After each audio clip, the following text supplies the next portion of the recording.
I'm Jessica Hyman, the Clinical Nutrition Manager at Flushing Hospital Medical Center.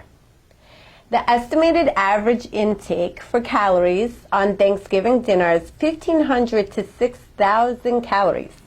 This is 3 times the amount of calories that almost everybody should be taking in. So for this holiday season, I'm going to go over some helpful tips to help you control that caloric intake. The first one is adjust those recipes. If you're cooking, try to substitute with a lower caloric ingredient, such as low-fat milk instead of whole milk, or using pureed fruits like pureed banana or applesauce instead of oil.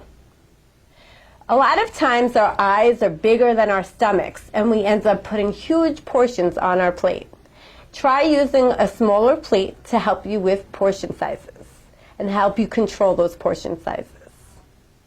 Appetizers. Appetizers are a huge contributor of calories and fat. Sometimes you could take in over 1,000 calories before you even get to the dinner table. Instead of doing that, try nibbling on vegetables and fruits. That way you can curb your appetite with not taking in so many calories. Dessert time, choose pumpkin pie. Pumpkin pie is the better choice compared to its counterparts such as apple pie or pecan pie. Apple pie is lower in calories, lower in fat, yet it has more nutrients such as vitamin A and fiber. And the final tip, take that family walk.